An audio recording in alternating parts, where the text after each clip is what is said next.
Sarah Martinez adjusted her rifle for the third time that morning, ignoring the snickers from the shooting range around her. At 24, she stood barely 5 feet 2 inches tall, with calloused hands that spoke of years working in her father's auto repair shop. Her rifle setup looked nothing like what the other shooters were using at the Precision Shooting Academy. While everyone else had expensive bipods, high-end scopes, and perfectly balanced rifles resting on sandbags, Sarah's weapon looked almost primitive by comparison. She had wrapped sections of her rifle stock with what appeared to be old tire rubber, secured with heavy-duty zip ties. Instead of a traditional bipod, she used a makeshift rest made from PVC pipe and foam padding that she could quickly adjust or remove entirely. "What is that thing?" whispered Jake, a local police officer who had been attending the academy for 3 months. He nudged his shooting partner, a weekend warrior named who owned more guns than most small armies. "Looks like she built it in a junkyard." Squinted through his designer shooting glasses at Sarah's setup. "Probably can't afford proper equipment. This is an advanced course, not some backyard plinking session. She's going to embarrass herself." The Precision Shooting Academy was known throughout the state as one of the most challenging marksmanship schools in the country. Students came from law enforcement, military backgrounds, and serious competitive shooters. The 6-week intensive course cost more than most people made in 2 months, and the standards were brutal. Nearly 40% of students dropped out before completion. Sarah had scraped together every penny from her mechanic job to afford the tuition. She had sold her motorcycle, worked double shifts for 6 months, and even took on weekend jobs cleaning houses. This course represented everything she had worked toward since leaving the Army National Guard 2 years earlier. The other students represented a different world entirely. There was a recently retired Navy SEAL who carried himself with the quiet confidence of someone who had seen real combat. His rifle setup alone cost more than Sarah's entire life savings. Jennifer was a competitive shooter who had won state championships 3 years running. Her precision equipment was sponsored by major manufacturers who paid her to use their products. Then there was Bradley, whose father owned a chain of sporting goods stores. Bradley had never served in the military or worked in law enforcement, but he had unlimited access to the latest and greatest equipment. He treated the academy like an expensive hobby, often bragging about his custom rifles that cost more than luxury cars. Sarah tried to focus on her breathing exercises, a technique she had learned during her brief military service.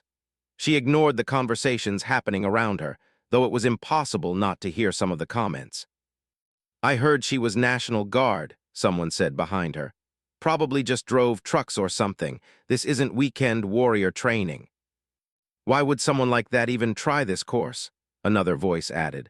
"She's just going to waste everyone's time when she can't keep up." The morning sun climbed higher over the mountain range that surrounded the academy. The facility sprawled across 300 acres of carefully maintained wilderness, with shooting ranges extending from 25 yards out to 1,000 yards. Sarah had never attempted shots beyond 400 yards, but this course would push everyone to their absolute limits. Instructor Williams walked among the students, checking equipment and making notes on his clipboard. He was a legend in shooting circles, a former Marine sniper who had served 3 tours overseas before founding the academy. His weathered face showed no emotion as he observed each student's setup, but Sarah noticed his eyes linger on her rifle longer than the others. "Interesting modifications," he said quietly, stopping beside her shooting position. His voice carried no judgment, just observation. Sarah felt her cheeks redden. "Sir, I know it doesn't look like much, but everything functions properly. I've tested all the modifications extensively." Williams nodded slowly. "I'm sure you have. Where did you learn to modify equipment like this?" "Trial and error mostly, sir. I read a lot of technical manuals and experimented with different approaches. My background in mechanics helped with understanding how different materials affect accuracy and stability." Before Williams could respond, Bradley called out from 2 positions down. "Instructor Williams, should we be concerned about safety with homemade modifications? I mean, if someone's equipment fails during live fire exercises, it could put other students at risk." A few other students murmured agreement. Sarah felt the weight of their collective doubt pressing down on her shoulders. She had faced skepticism before, growing up as the only girl in her father's garage, then later as one of the few women in her National Guard unit. But this felt different. This was her chance to prove she belonged in a world that seemed determined to exclude her. Williams turned to address the group. Every piece of equipment in this academy will be thoroughly inspected before any live fire exercises.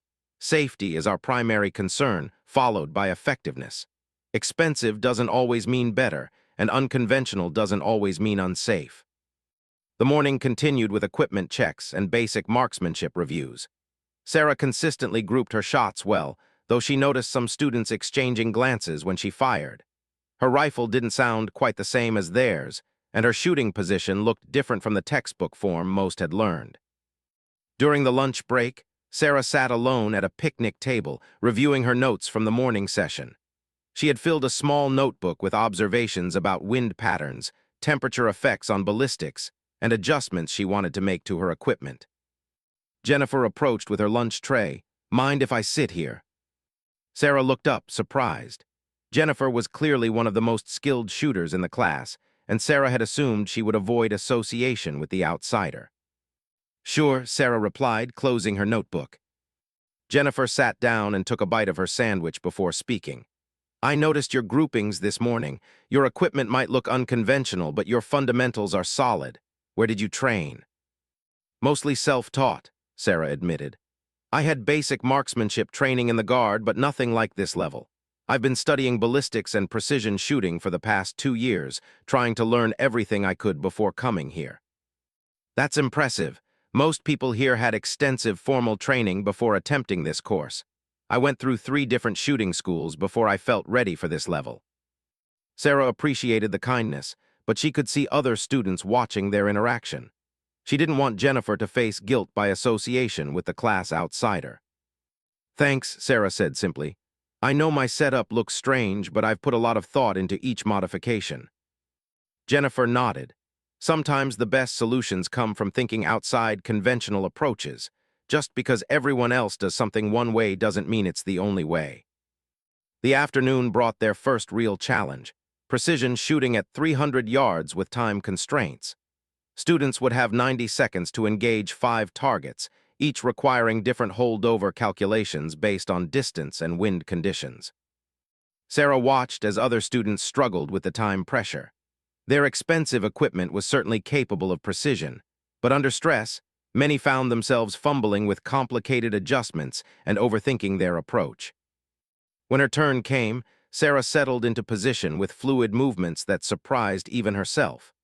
Her unconventional rifle rest allowed for quick adjustments, and the modifications she had made to her stock provided immediate feedback about her shooting position. Her first shot hit center mass on the closest target. The second and third followed quickly, each finding their mark with minimal adjustment time. By the fourth shot, she noticed the range had grown quiet except for the sound of her breathing and trigger pulls. The fifth shot broke cleanly, and Sarah immediately knew it was perfect even before the spotter confirmed the hit. She had completed the course in 67 seconds with 5 solid hits, one of the best times of the day. As she stood and cleared her rifle, Sarah caught Instructor Williams watching her with an expression she couldn't quite read. Around her, the other students had grown noticeably quieter. Some looked confused, others seemed annoyed that their assumptions had been challenged. Bradley was the next shooter, and Sarah watched as he took nearly the full 90 seconds to complete the course. His equipment was flawless, his form textbook perfect, but his shots lacked the fluid confidence that comes from truly understanding your weapon system. The day ended with individual consultations. When Sarah's turn came, Williams reviewed her targets and equipment with careful attention. "Your performance today was noteworthy," he said without preamble. "Your modifications serve specific purposes that most students wouldn't even recognize as problems to solve. Where did you develop this approach?" Sarah hesitated before answering. "I spent a lot of time thinking about real-world applications rather than range conditions. Most of the modifications help with rapid deployment and stability in field conditions rather than perfect bench rest accuracy." Williams nodded slowly, making notes in his file. "Tomorrow we move to field exercises, unknown distances, natural shooting positions, and environmental challenges. Make sure you're prepared." As Sarah packed her equipment, she overheard Bradley talking to his father on his phone. "I don't understand it, Dad. She's using equipment that looks like it came from a garage sale, but somehow she's outperforming people with gear that costs 10 times more. It doesn't make sense. Sarah smiled slightly as she secured her rifle in its case.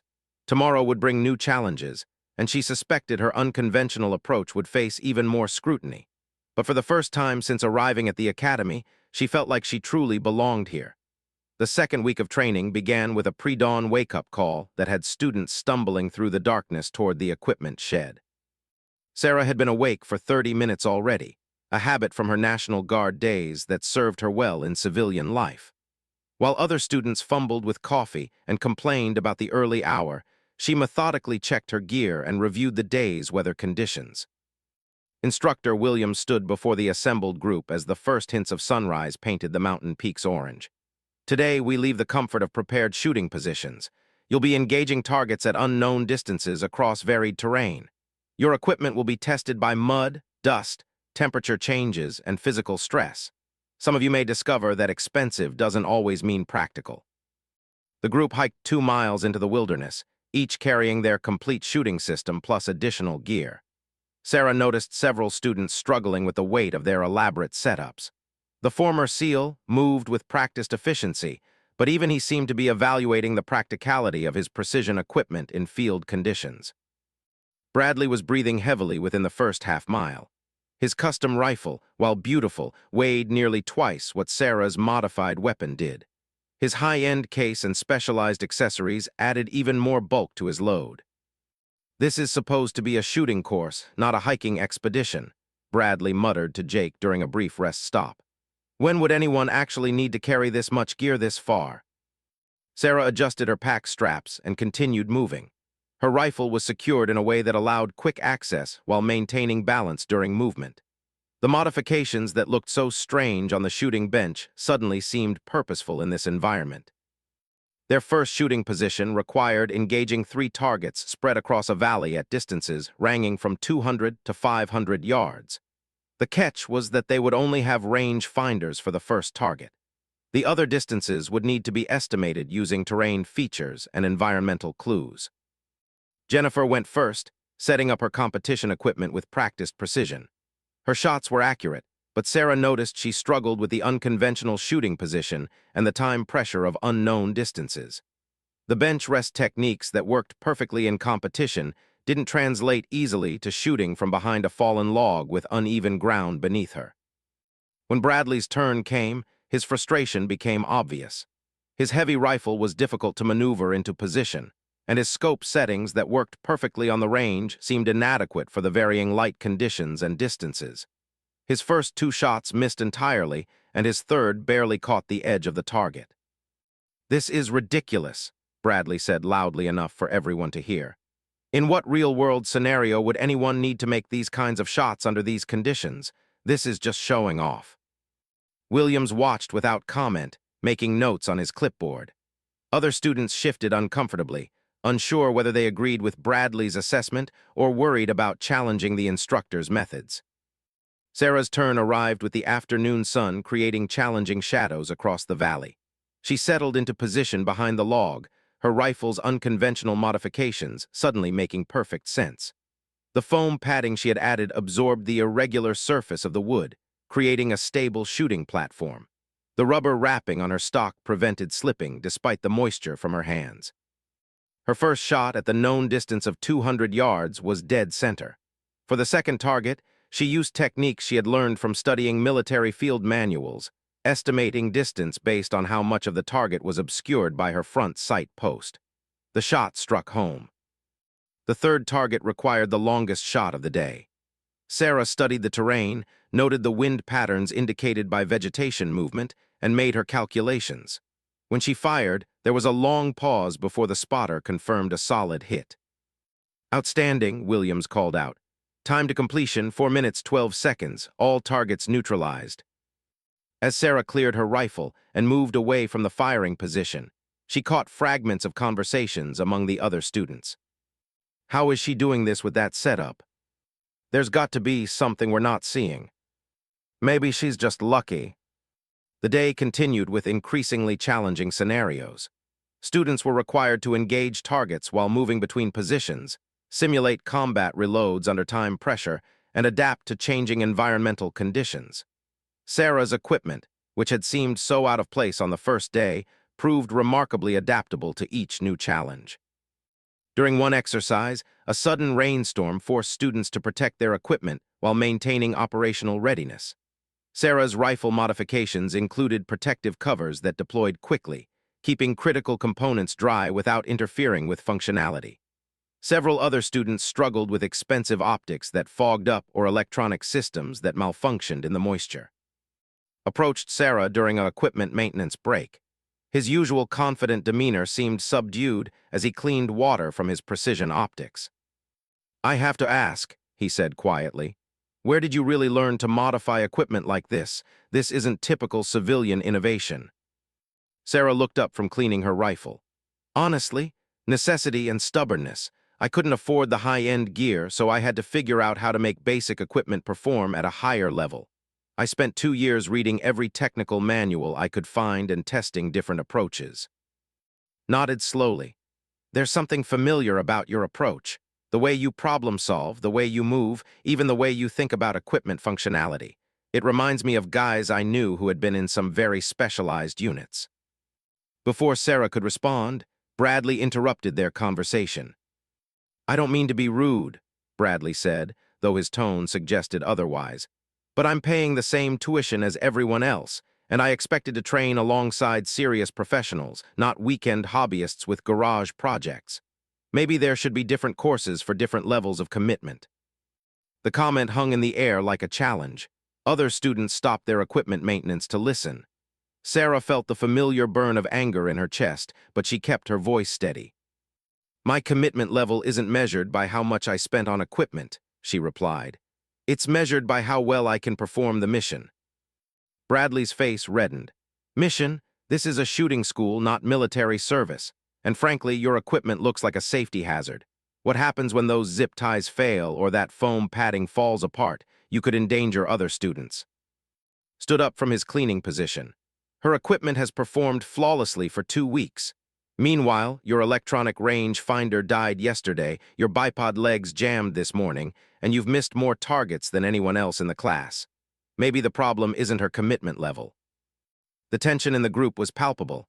Williams approached, having overheard the exchange. "Ladies," he said calmly, "equipment debates are settled on the range, not in conversation. If anyone has concerns about safety or performance, they can demonstrate their point during tomorrow's exercises." That evening, Sarah sat alone in her cabin, reviewing the day's performance and planning modifications for the final phase of training. Through her window, she could see other students gathered around Bradley, their voices carrying across the courtyard. "She's making us all look bad," she heard Bradley saying. "How are we supposed to explain to people that someone with homemade equipment outperformed precision shooters with professional training?" Jake's voice was more measured.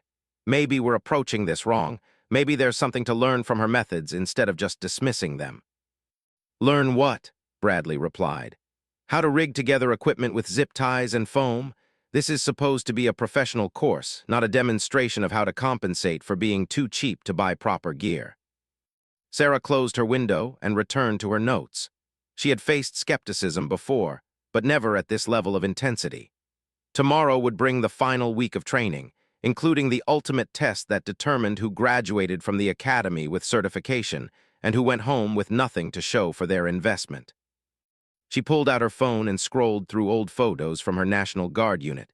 There was one picture that always made her smile, her squad after completing a particularly challenging field exercise. They looked tired, muddy, and satisfied. Her squad leader, Sergeant First Class, had written on the back, "Equipment doesn't make the soldier makes the equipment work." Sarah set the photo on her nightstand and began planning for the final week. She knew that some of her fellow students were probably hoping she would fail, that her unconventional approach would finally be exposed as inadequate. But she also knew that everything she had learned, everything she had modified, and everything she had practiced had been building toward whatever challenge Williams had planned for the finale. The next morning brought news that changed everything. Williams announced that the final week would include a special guest instructor, someone who would evaluate their performance and potentially offer advanced training opportunities to exceptional graduates. This individual has extensive experience in precision shooting applications under the most challenging conditions imaginable, Williams explained.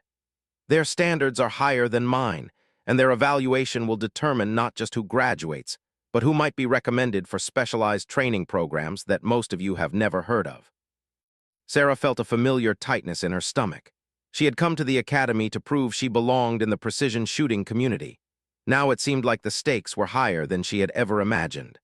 Around her, other students buzzed with speculation about the mystery instructor and what specialized programs might be available. Bradley looked confident for the first time all week. "Finally," he said to his group, "someone who will recognize real professionalism and proper equipment standards." Sarah gathered her gear and prepared for another day of proving herself. She had no idea that the final week would reveal secrets about her own background that she had never fully understood, and that her unconventional rifle setup was about to be recognized by someone who understood exactly why it worked so well. The mystery instructor arrived without fanfare on Monday morning, walking into the assembly area as students gathered for their final week briefing. Sarah's first impression was of someone who moved with predatory grace, every step deliberate and economical. The man appeared to be in his early 40s, medium height and build, with the kind of weathered face that spoke of years spent in harsh environments. What struck her most were his eyes. They constantly scanned, evaluated, and everything around him. Instructor Williams stepped forward to make introductions. "Students, this is Master Sergeant. He will be evaluating your performance this week and determining who meets the standards for advanced training opportunities." His voice when he spoke was quiet but carried absolute authority. "Over the next 5 days, you will face challenges designed to separate those who can shoot from those who can fight. Equipment, techniques, and mindset will all be tested beyond anything you have experienced here." Sarah noticed that eyes had briefly paused on her rifle setup during his initial scan of the group. Unlike the skeptical or dismissive look she had grown accustomed to, his expression was unreadable. "Your first exercise begins now," announced. "You have 15 minutes to prepare for a movement-to-contact scenario, unknown distances, multiple targets, and simulated stress conditions. Equipment failures will not be excused, environmental factors will not be adjusted for your convenience, and performance standards will not be lowered for anyone." The students scattered to prepare their gear.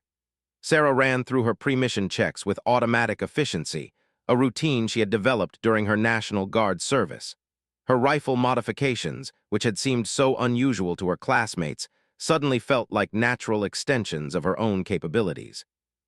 The exercise took place across 2 miles of rough terrain. Students had to move between shooting positions while engaging targets that appeared and disappeared on unpredictable timers. The scenario simulated the kind of precision shooting that might be required in actual combat operations. Bradley struggled from the beginning. His heavy equipment slowed his movement between positions, and his elaborate optics were difficult to adjust quickly as lighting conditions changed. By the third shooting position, he was breathing heavily and falling behind the time standards. Jennifer performed better, her competition training serving her well in the precision aspects of the exercise. However, the physical demands and time pressure clearly pushed her outside her comfort zone. Her shots were accurate but slow, and she struggled with the unconventional shooting positions required by the terrain. Moved through the course with professional competence, his SEAL training evident in how he approached each challenge. His equipment performed reliably, and his technique was solid throughout. Sarah noticed, watching with approval but not surprise. When Sarah's turn came, something clicked into place that she hadn't experienced since her military service. The rifle that had seemed so strange to her classmates became an extension of her will. Her modifications allowed for rapid transitions between shooting positions, quick adaptation to changing environmental conditions, and stable accuracy despite the physical stress of movement. She engaged the first target from a kneeling position behind cover, the foam padding on her rifle stock absorbing the irregular surface of the rock she was using for support. The shot broke cleanly, center mass on a target at an estimated 350 yards. Moving to the second position required a 100-meter sprint across open ground while carrying full equipment. Sarah's rifle was secured in a way that prevented interference with movement while allowing immediate deployment upon reaching the next firing position. The target appeared just as she settled into position, requiring an immediate shot at close range before disappearing again. The third and most challenging position required engaging two targets simultaneously at different distances while lying prone in thick brush. Sarah's rifle modifications included quick-detach elements that allowed her to reconfigure her shooting platform without tools. Within seconds, she had adapted her setup for the specific requirements of the position and engaged both targets successfully. When the exercise ended, called for individual performance reviews. Sarah watched as he debriefed other students, his comments brief and focused on specific improvements needed for advanced training. Said bluntly, "Your equipment is expensive but not appropriate for field conditions. Your physical fitness is inadequate for operational requirements. Your shooting technique prioritizes precision over speed when mission requirements demand both." Bradley's face went through several shades of red. "Sir, I've invested significant resources in professional-grade equipment. My precision scores have been among the highest in the class." His expression didn't change. "Professional grade for what profession? Bench rest competition has different requirements than operational shooting. Your equipment choices suggest you don't understand the difference." When Sarah's turn came, studied her equipment with the same methodical attention he had given her performance during the exercise. "Explain your modifications," he said without preamble. Sarah walked through each change she had made to her rifle system, explaining the reasoning behind every zip tie, piece of foam, and custom addition. She described how each modification served specific purposes in field conditions and how they all worked together as an integrated system. Listened without interruption, occasionally handling pieces of her equipment to examine them more closely. When she finished, he was quiet for several moments before speaking. "Where did you learn to think about equipment integration this way?" Sarah hesitated. "Trial and error mostly, sir. I read a lot of technical manuals and tested different approaches to solve problems I identified during training." Nodded slowly. "What kind of technical manuals?" "Military field manuals, sniper training documents, special operations equipment guides. Anything I could find that dealt with precision shooting under field conditions." "And where did you access special operations equipment guides?" Sarah felt a chill run down her spine. "Online research, sir. Most of them are available through military educational resources." His next question caught her completely off guard. "What was your MOS in the National Guard?" 11 Bravo, sir, infantry. "And your unit designation?" Sarah provided the information, wondering why her military background was suddenly relevant to her shooting performance. Made notes in his file before continuing. "Your father's name is Roberto Martinez. He owns Martinez Auto Repair in Texas. You enlisted in the National Guard at 18, completed basic training at Fort Benning, and served with the 1st Battalion, 141st Infantry Regiment. Is this correct?" "Yes, sir." Sarah's confusion was evident in her voice. Closed his file and looked directly at her. "Your unit participated in Operation Iraqi Freedom, deployed to in 2019. During that deployment, your squad was attached to Special Operations Forces for precision shooting support in urban environments. Do you remember those attachments?" The memory hit Sarah like a physical blow. She had tried for years to forget those months in Iraq, the confusion and intensity of working with operators whose names she never learned and whose missions she never fully understood. Her squad had been pulled from normal infantry duties and assigned to provide precision shooting support for what they were told were high-value target operations. "I remember, sir," she said quietly. Nodded. "Your squad worked with elements of the 75th Ranger Regiment. You were trained by Ranger snipers in advanced field shooting techniques, equipment modification for operational requirements, and precision shooting under combat stress. Most of that training was classified, and most National Guard soldiers wouldn't have retained the technical knowledge after their deployment ended." The pieces suddenly fell into place. Sarah's modifications, her instinctive understanding of equipment requirements, her performance under stress, it all traced back to training she had received from some of the most elite soldiers in the American military. "You retained and improved upon techniques taught by Ranger snipers," continued. "Your equipment modifications reflect operational requirements that most civilian shooters never encounter. Only someone who had worked with Rangers would approach equipment integration this way." The other students had gathered close enough to hear the conversation. Bradley looked stunned, his earlier criticisms of Sarah's equipment suddenly revealed as ignorant attacks on proven military techniques. Stepped forward. "Sir, are you saying she was trained by Rangers?" Turned to address the group. Miss Martinez received advanced precision shooting training from members of the 75th Ranger Regiment during combat operations in Iraq. Her equipment modifications and shooting techniques reflect operational standards that most of you have never been exposed to. What you've been calling homemade and unprofessional are actually battle-tested solutions developed by some of the most elite soldiers in the world. Jennifer spoke up first. "Sarah, why didn't you tell us about your military training?" Sarah struggled to find words. The truth was, she had tried to forget those months in Iraq. The attachment to Special Operations Forces had been intense, confusing, and sometimes terrifying. She had pushed those memories down after returning home, focusing instead on civilian life and trying to build a normal existence. "I didn't think it was relevant," she said finally.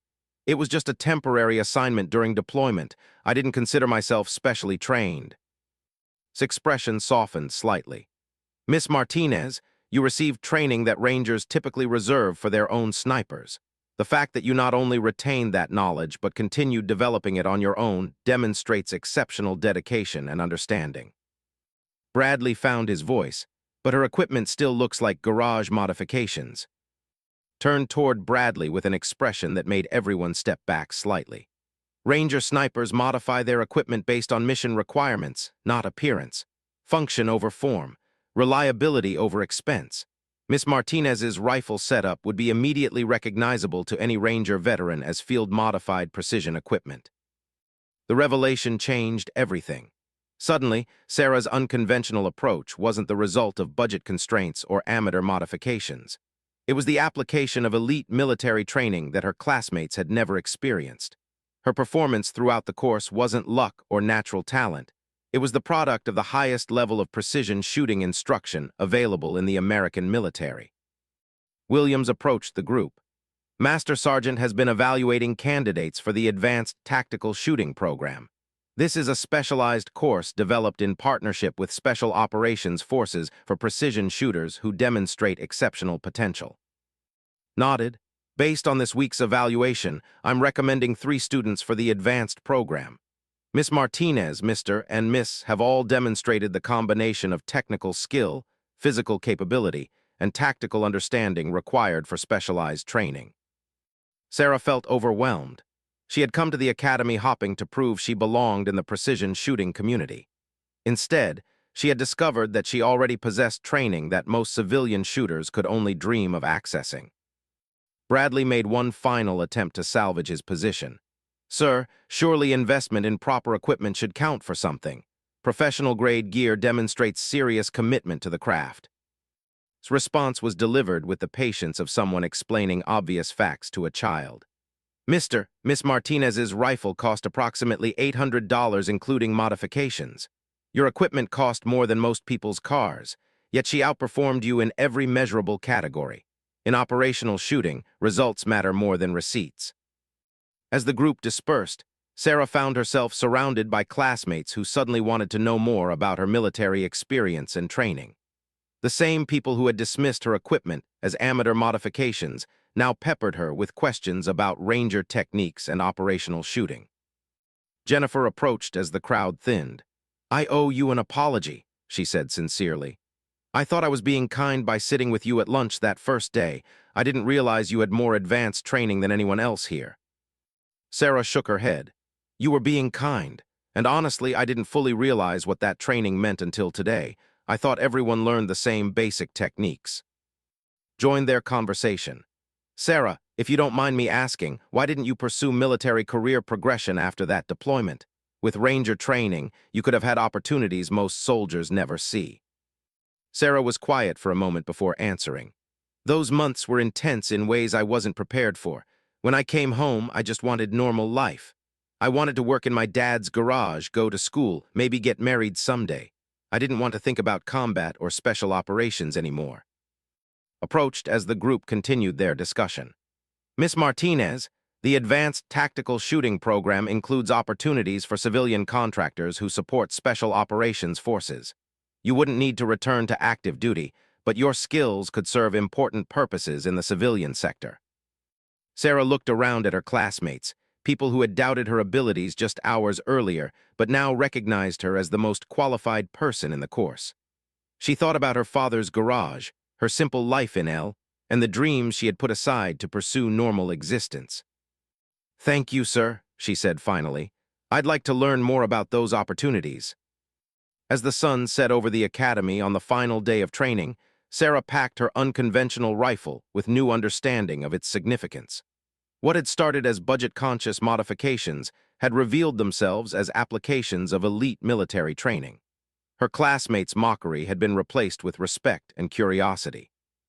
Most importantly, Sarah had rediscovered a part of herself she had tried to forget.